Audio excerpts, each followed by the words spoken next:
Project manager focuses on cost and schedule, right? That's what they need to be focused on, right? Quality control manager's number one focus is on the quality and to save you money, right? And to make sure that it's in per quality. It's like all those sayings, right? You can have it cheap, you can have it fast, or you can have it easy, but you can't have all three.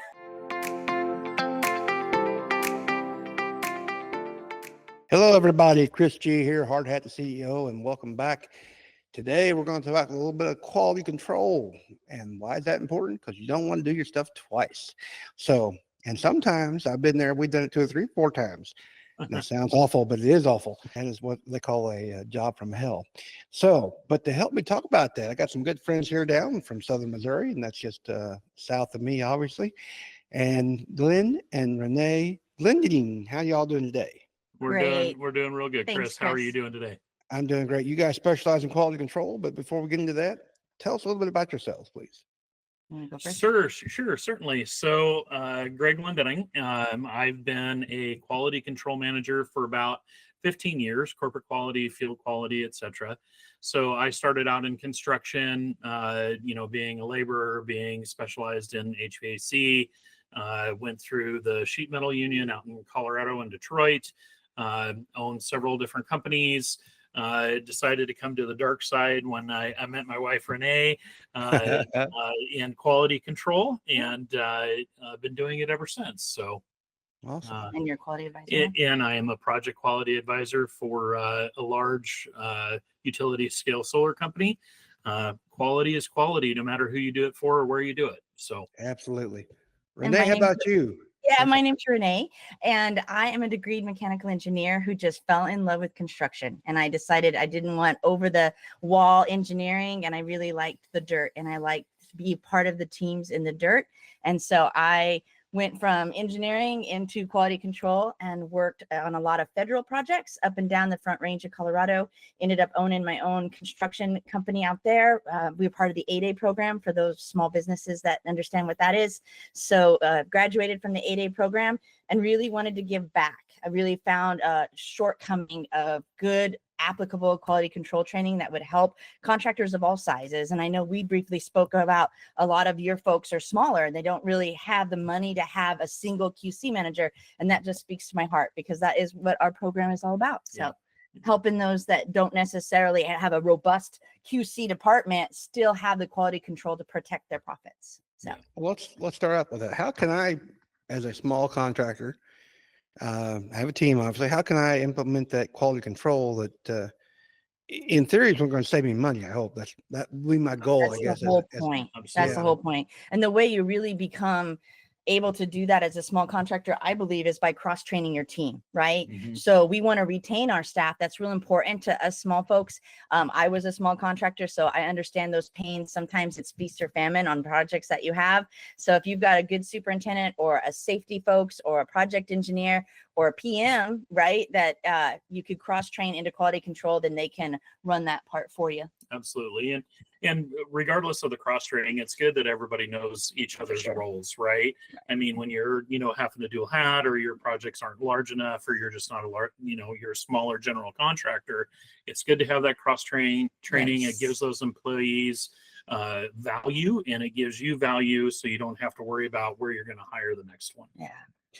Well, and there's even more than that, if you got somebody sick, some downtime.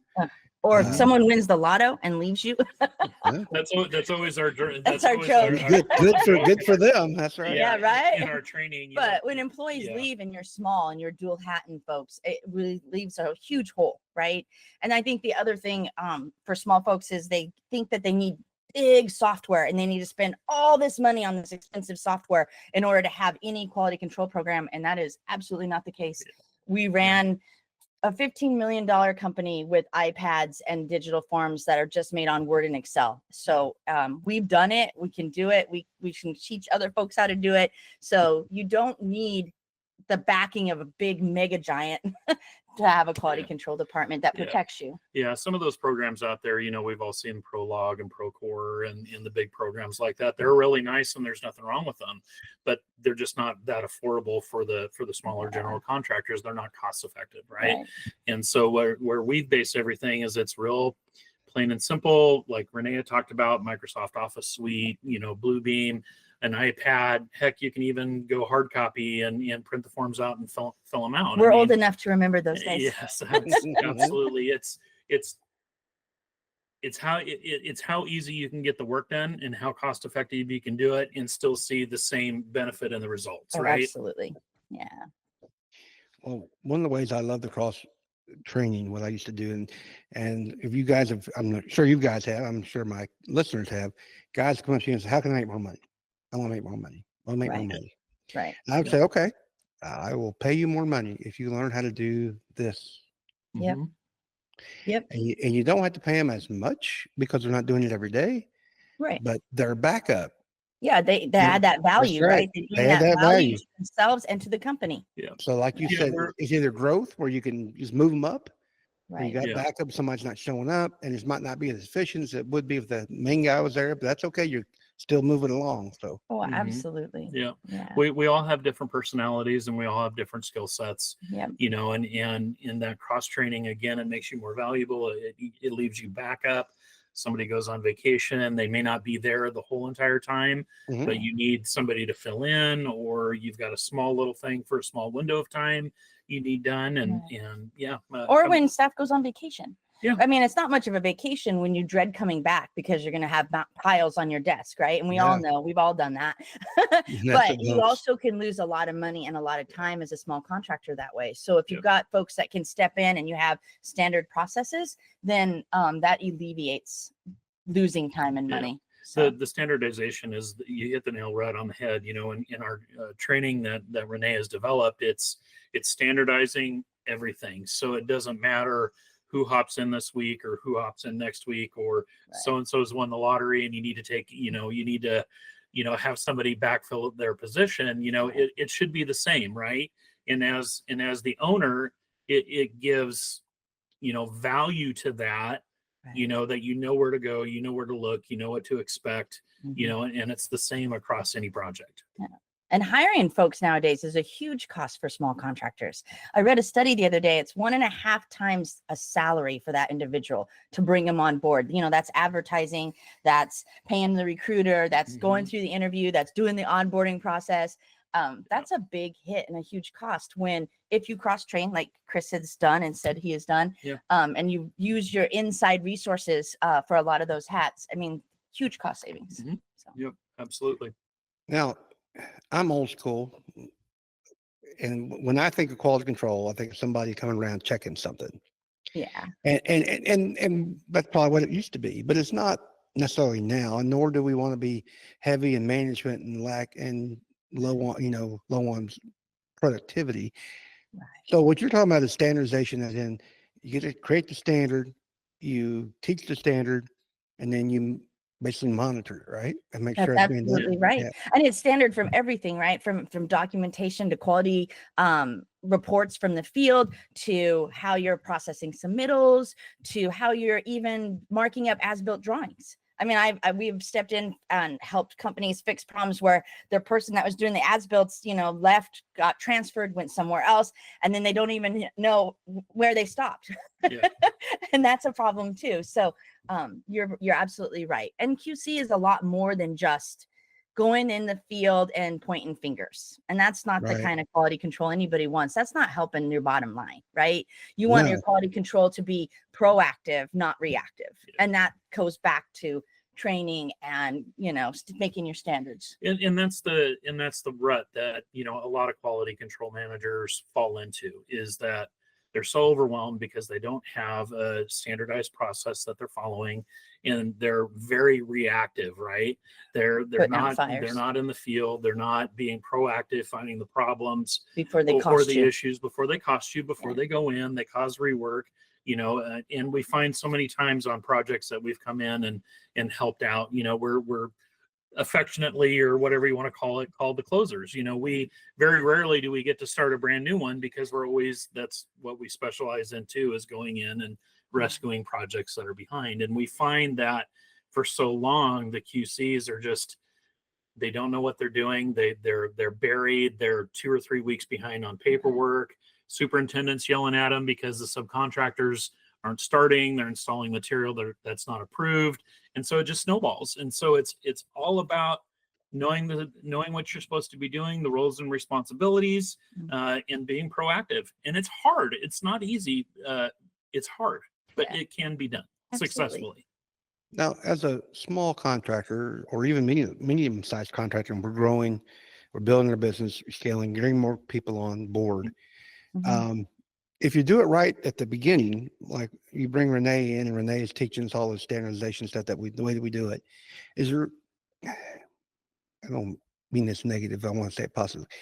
If you're doing it properly, is there ever a need for an individual just to be responsible just for quality control? There actually is, when you hit a certain size, or you're running so many multiple projects, or you're doing federal work. Anytime you do work for the federal government, they're going to require you to have that. And we have done work with the Fed for many years. So if any small federal contractors are listening in, you have to have that hat, right? But when you're a small company doing residential or commercial, then I would say, no, you can definitely dual hat that. So. And we've even absolutely agreed. We've even seen, light commercial, large scale commercial, where you've got such a big volume, right? That it behooves you to bring somebody in to, manage the quality portion of that. We do see a lot of cross-trained supers and QC, or project SSHO engineer and QC, project engineer, which is, I catch love all. They're the catch-all, right? They're there to help everybody.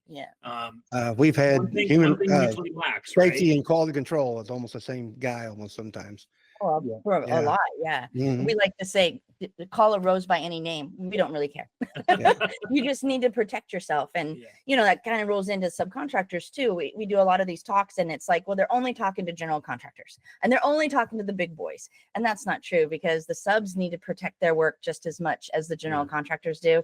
And if they get teamed with a larger GC that's making these demands on them, and they don't understand contractually what they're required, they could lose a lot of money really fast. Nobody bleeds money faster on O&M manuals and submittals than a subcontractor. So we've had really good subcontractors that we've worked with that, construction is construction no matter where you're doing it. But as soon as you enter in the federal arena, we all know that the red tape is there, and you can't get away from the red tape. And they're really struggling on all the administrative stuff. And so Renee has developed a training for subcontractors to go, to teach them what the requirements are and what to expect, because a lot of them don't know. They're great at construction. It's good value to have them on your projects, but they need that help. And as soon as they get that help, and they understand what those processes are, the requirements of quality control, they become better. They're better on the next project for the next general contractor. And it's just, it's a wonderful snowball. Absolutely. Well, not that I want to go down the government rabbit hole, because government frustrates me, but that's okay. I'm going to look at the positive side here. By being at federal, are all the red tape that we talk about, it's nationwide, right? It doesn't really change. Like considerably, if you go from state to state, like we're in Kansas, we're in Missouri, right? And you're down around Springfield, you can go to Tulsa or go from state to state, put it that way, or even Kansas City and Kansas. Right. Each state might be different, whereas it varies a little bit, but pretty much the red tape is the red tape. So we say we have softer spoken clients on the federal side, and we have more rigid, right? High, loud spoken clients. Corps of Engineers is going to set that standard across the board. Nothing's going to be as wicked as building for the Corps of Engineers. And if you base everything off of those standards and those processes, it's really easy to go and knock it back down. Gotcha. Yeah. But I mean, Department of Energy's got little quirks, just like the DOD has little quirks, just like GSA has little quirks, right? They're all still federal entities. The base is pretty much the same. They may tweak a form or a little bit different header, but it's about the same. Yeah. What we talked about sizes of companies. What, in your opinion, at what level of sales or volume does it make sense to have a person just dedicated to that, or Um, at least take on more of it? Understood. I think Yeah. as soon as you hit about that $5 million mark a year, that's when you're going to have big boy insurance and you're going to have big boy bonding companies typically. And insurance and bonding really cares about your quality control department, and you can save on your rates for insurance and bond if you can show your quality control program. So I think once you reach that point, you just about need to be taking a look at either having someone really seriously dual hat or someone standalone. Mm-hmm. Yeah. And again, when you're if you bring on a full-time quality control manager and they're managing XYZ project that's $5 or $6 million, it's not to say that you're not doing it, smaller projects, $100,000, $200,000. Right. They can do multiple, that right? QC can't look at, right? Yeah. I mean, it's going to be a lot on the softer spoken side, but if you want to apply some of those same guidelines, the boundaries to kind of work in, you definitely can utilize them for multiple projects. Absolutely. Well, I love looking at numbers and income statements. What kind of percentage of your budget should go to quality control? Oh man, my dream, Easy. my dream would He's be all about my the dream numbers. would be a I'm quarter. also Um, an accountant, but so I'm also they need to all bring about it the down there. numbers. Yeah. No, I really do think that once you set those processes in place, Chris, you started to kind of go down that hole with me. This doesn't need to be a recurring cost as far as setting your team up for cross training. If you are buying any training from anyone and they're telling you you don't have the rights to it, you can't use it over and over again, that just kills me. You need to be able to use that training for the lifetime of your company, if you so wish. So that cost, is a one-time deal. And if you're dual hatting, you've already covered the overhead costs that way. If you're doing a standalone quality control manager, a good one's going to run you anywhere between 70 to probably 89 to 100K. That's what their salary is going to go for. And I would say I would say your corporate quality control managers are probably anywhere from 100 to 150. Yeah. So in corporate quality, meaning, he has like 7 or 8 QCs under them. You've got quality control managers underneath you. You're responsible for them and the their program. projects and the program at the company level, right? So when you're estimating projects or you're sending in proposals, you're handling the quality side of that. You're going to owners meetings and stuff like that, making sure, or you could be backfilling for the ones that are going on vacation, but that's really the cost that you're looking at. Yeah. And the range is based on where you're at in the United States. It is absolutely just like everything else. Can you use it in a marketing point of view? If I'm Absolutely. It's All huge right. for your corporate resume. I'm a big one on this too, right? So well, talk to me. Well, we're only as good as our last project, Chris. And Right. quality control is truly, this is our slogan, but it's what remains after the dust settles. So when your project's done and you pull off the site trailers and everybody's off, quality is what's going to remain. And that's what speaks to your reputation. Our whole world in construction has changed over the last 10 years so much. And you've seen it. You've lived with that with us. Everything from COVID and all of the supply chain demands. And now we're looking at tariffs and again, shortages. We're looking at labor shortages and people screaming that they can't get people into the apprentice programs. The whole dynamic has changed.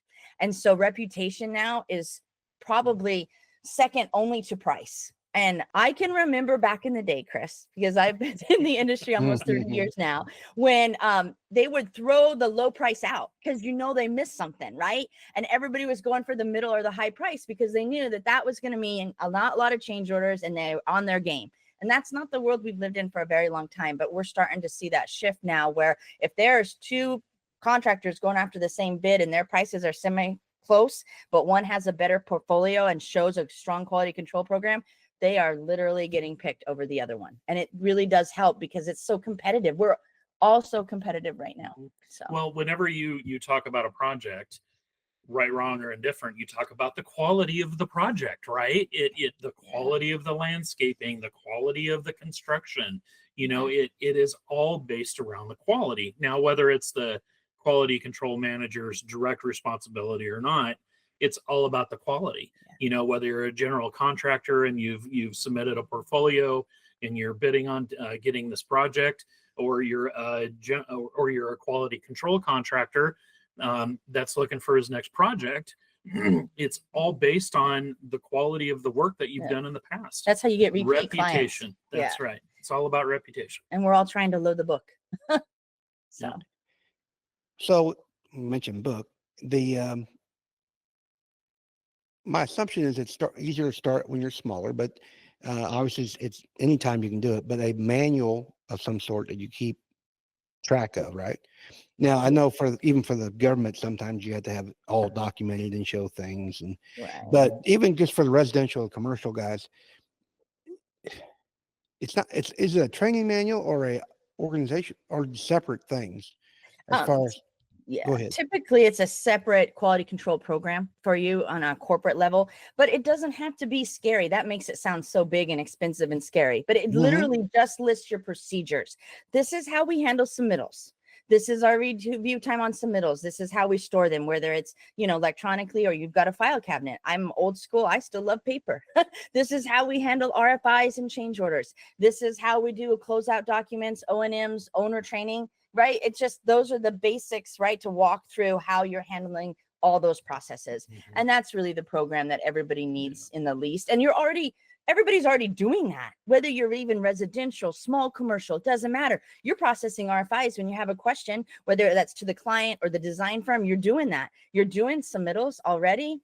You've got test reports, you're getting sign-offs, whether it's from a regional building department. So you're already doing all these pieces, and it's just listing out, this is how we do it. Yeah, it's funny because that's one of the things that we've done in the past is we've built corporate quality control plans, right? Yeah. They're programs, and we'll go and we'll meet with the owners, and they're white as a ghost, they're sweating bullets. I don't know what I'm going to do or what I and how much is it going to cost me? What I need to do and how much money it is. That's the one. Like, so what's when it you gonna start cost? talking about, hey, what do you do in this scenario? What do you do here? What's your process? And they realize they're already doing it. It's getting all the information out of here, making them realize that they're doing it, and you just need to document it. Sure, there needs to be some tweaks, right? I mean, there's obviously going to be some tweaks, right? But you're already doing it. The worst thing you can do is go online and buy some big, huge, fancy dancy corporate QC program, because you're not going to use it. It's going to sit on a shelf and collect dust, and it's not going to save you any money. It's not going to help your team. So. Yeah. What's the best way to train somebody coming on new? I used to love, and I still love, getting out there in the dirt with the teams, right? And because it's the interaction and it's the back and forth, and give me a day, let me run through this with your team. But cost is a big one, and time, right? No one has time to shut a job site down, Chris. No one has time to pull their guys or their girls off of the dirt, off the site, to bring them in for training. So we really listened to that and listened to our clients and what they were looking for. And that's why we developed a sole online program. So our online program, they're recorded PowerPoints, and they walk you through day by day what the QC should be doing from cradle to grave. And it has all the forms and templates. And then we do a live monthly Q&A call, because I just have to have that interaction, because a lot of times people have questions, right? Or they just want to talk. They don't have a community, and then they're seeing stuff in the field and they have no one to bounce it off of. And so that's how we handle our program. Nothing replaces in person, but cost and time have really dampened that with these, with our time. You're absolutely right there. I mean, it takes cost, right? If you're going to hire a quality control manager that knows what they're doing to train, side by side, that's double the cost, right? Your budgets don't have that. The project budgets, small contractors don't have that. Or if you're buying our program, we don't want you to take 2 weeks off of work and sit in front of a laptop in the office in the bullpen, drinking your Starbucks and eating a breakfast burrito, when you need to be out there working, right? You need to be out there doing your job. And so that's why Renee decided to go the digital route. And have the monthly check-ins. We're always available. We've made a lot of mistakes, right? I mean, that's human. The best QCs learn from the school of hard knocks. The best QCs make the most expensive but mistakes. They're very expensive. Yeah. And we talk about that in the training. It is actual QC training that's been proven in the field by actual corporate quality control managers. And we're not saying you're not going to make mistakes. We're just saying go make your own. Yeah. So we've got 30 years of mistakes sitting here that we can tell you not to do. and then go make your own and then bring them back though and let us know so that other people can learn from that too. And that's the community that we really want to build. Yeah. So. You're on an island, right? As a quality control manager. Yeah. No one likes you. Your name's in the Porta-John. Yeah, you don't know if you're doing well if you don't find your poetry on the Porta-John wall, right? But there's this big push for getting construction management degrees, and I have no problem with that. Getting a 4-year degree, but look, in that program, quality control is maybe a couple of days of that, maybe a quarter, maybe a semester if you're lucky. Yeah. It's such a big part of a project, right? My favorite analogy is that your team on a project site is like a table. Your project manager is a leg, your safety is a leg, your super's a leg, and your QC is a leg. And if one of those legs aren't there, it's not a very sturdy table now, is it? Yeah. So, and it just costs money. It costs money. If I had to say, wrap it up, what's the biggest value of having QC? Basically saving you money in the long run, right? Really, yeah. That's the name of the game. If it's a sub, you want them to succeed. And when we say succeed, it means make money. If you're a GC, you're wanting to protect your bottom line, right? You don't want the callbacks. You don't want the high warranty calls. All that, once you pull off, that all hits your overhead, right? So we don't want any of those costs. Absolutely right. It makes, you're there to protect your employer from the design team, right? And you're there to protect the design team from the subcontractors. You're the insurance. When you in dealing with the general contractor, your QCs are documenting submittal release times. Is your design team taking too long for submittal reviews and costing you days in the schedule? We talk about commissioning quite a bit in our training. You're there to help manage and to know the process of commissioning, so it's not chewing up time on the back end. Should a quality control manager be there for development in the project schedule to develop the master schedule to identify any holes that are going to cost you in the long run? Time is money, money is time. Yeah. One of our favorite shirts says, "I am your warranty, quality control." Will the size of the company change the SOPs? Not the basic SOP. The size of the company will not. That stays the same. Yeah. I mean, everybody's got the same basics, right? That we kind of ran through there, right? But it just multiplies to bigger. You have more RFIs and more submittals and more closeout documents and more tests to manage. So it gets bigger. But the standard operating procedures stay the same. At that time, it's more of a time management issue than a and that's the tipping point of that scale you asked me about. When do you really need someone doing this as a actual sole hat, right? And that's the tipping point, And every manager and every owner is going to feel that, right? Suddenly their PM's pulled and they're doing way too paper heavy on a QC side, or they're never seeing their engineer, or they're seeing things getting missed. And that's usually an indicator right away. It's the tip of the iceberg, right? So that's when it's time. So.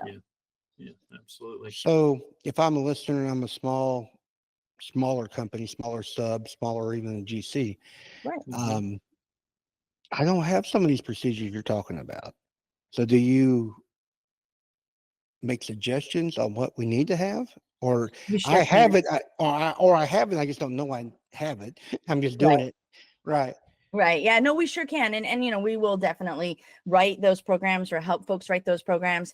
But again, we have a lot of those standard forms in our package too. So once you have them and you start using them in-house, I mean, the SOP will write itself, right? You have everything you need. So here's the deal. We've worked for, general contractors that, are in the $20 to $25 million, year range, right? We've helped them establish the program. We've made recommendations of what they need to do. They've seen that benefit, right? It's a little bit of growth. It's a little bit painful. It's a little bit costly, right up front, but they've seen the savings on the back end. Right. And so we've seen those same general contractors that not only do federal work, but they do light construction. They do, apartment complexes. They do in residential. We see them go softer on the quality requirements that they've now implemented on Right. their federal side, and they're starting to push those to their commercial side or their residential side. You know, granted, they may not be as stringent, but it's the same SOPs like you're talking about. Right. Even for you the know? small mom and pops, And- right? We've worked with a lot of those too. Absolutely. And it's just a husband and wife team, you know, and they're still doing a lot of this, and they have a lot of these processes. They've just never had anyone sit down and help them put it in place. Yeah. So Absolutely. Where does quality control start? And what I mean by that is it at the material level, at the labor level? You might say both, or it are really equip- starts during the design process, but to the smaller companies, they're not necessarily working with design teams, so they're not seeing it. So if you're a smaller contractor, it starts before mobilization, right? So the quality control department helps you with those mobilization, whether you have a checklist or you have a pre-construction walk where you want to note any damage in the neighborhood or the area before you get started, so you're not blamed for that crap later. Ooh, that's a good one. Yeah. So, I mean, you know, it starts before boots hit the ground is when it should. QC is the first one on, and they're usually the last one off. And we tell our QCs, whether you're dual hatting or you're doing sole QC role, you're going to earn your money at the front end of the project, getting those kids out of the dirt. You got to help the boys and girls get out of the dirt. You're processing the submittals. You're doing all the kickoff meetings. You're helping with the permits, whether you need those, SWIP, right? You're helping to get out of the dirt. And then that back end, you're helping to close out, because that's where our money lies, right? So a lot of our projects have retainage. So all of our money is, that last check is a really big chunk. And if you don't have a closeout process that's being driven, you've got to wait for that last chunk. Yeah. So, Mhm. and cash is king. It's right. Cash flow is huge to a small business. I mean, I've Absolutely. definitely lived through that pain. You could have all this work on the books and still have $25 in the bank, and you can't make payroll. And that's no good. That's a bad feeling. It's bad. And on the subcontractor side, you know, we've even, you know, in the companies that we've helped and talked with, you know, when you get contracted to do a project, right? Or you're the quality control manager for that sub, and you're looking at bidding a project. Hey, can you take a look at the specifications or the contract that's being proposed? Make sure I'm not missing any tests, make sure I'm not missing any inspections, submittal requirements, RFI requirements. Yeah. So it really, like Renee Helping said, them with the estimate. help with the estimate. Yeah. On the general contractor side, you know, the pre-existing conditions walk before mobilization, you're setting the project up, you're all, you know, when you start developing the master schedule, you have input at that point. And then it follows on all the way until you're turning the keys over and getting your final payment. That's our dream. It doesn't always happen that way, Chris. No, I hear you. But that's our dream. I just want your listeners to understand, if they're listening and they're going, oh, I don't do any of that. Well, They're not alone. Yeah. Well, No. and as an owner of a general contractor, I mean, wouldn't it be nice to have somebody know the quality control process when you're getting change orders from your subs? You know, is this a valid change order? You know, Mhm. would it be helpful at the end when you're dealing with, you know, a client that you need to get money out of because they've taken too long in reviews, or they're trying to get change orders approved, or, you know, it's all documentation by the quality control. Yeah. So One of my friends is more of a project manager. I'm going to come back to that question in a minute here, but she's project manager for the University of Missouri in the construction side. And Yeah. they've got this big project going on actually at the stadium, I believe. And they come over, and the sub come over and asked a question. And it was a simple question. Well, it was like they're getting ready to sign off on this upcharge. Just sign here.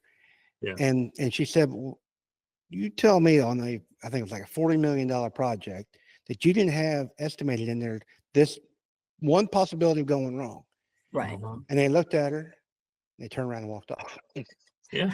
Right. Yeah. Right. This is not an issue. This Right. should be something you anticipated well beyond, and don't tell me you didn't pad it for that obstruction. Yeah. Absolutely. Which ties back to my next question, and it might be that dual hat thing you were talking about. How is a quality control different than a project manager? Yeah, it's because of the focus. That's a really good question. And we love talking about this. Project manager focuses on cost and schedule, right? That's Okay. what they need to be focused on, right? Quality control manager's number one focus is on the quality and to save you money right? And to make sure that it's in per quality. It's like all those sayings, right? You can have it cheap, you can have it fast, or you can have it easy, but you can't have all three. That's the only hiccup with the dual hat. It's the same as the super, right? The super is concerned with schedule and pushing those subs, right? That's his focus or her focus. Well, if you've got a super or a PM doing the QC and you get to a certain size, they're going to compromise quality every time for their other focus areas. Yeah. And so that's why when you reach a certain size, you really want a QC manager that has direct line or dotted line, whatever term the corporate's using, back to the owner, because the owner's the one that's going to make those calls of, oh, sorry, quality, we need to go ahead and pour this. We're just going to take this at risk and we're going to do it.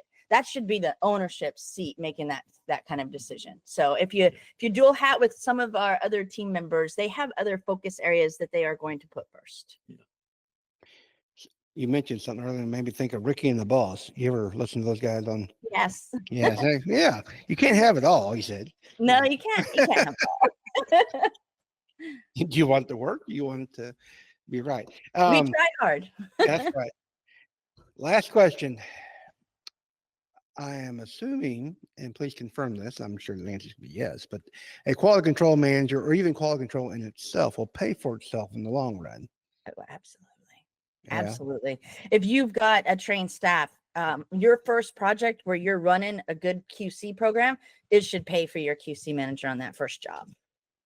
They should find that much. They should save you that much in time. They should save it in time. They should save it in rework. They should save it in RFI processes, change order processes, documentation. You don't have claims. It saves you on bond money, saves you on insurance money. If you're doing it right and you're training your team, they should be paying for themselves on their first project. Mm-hmm.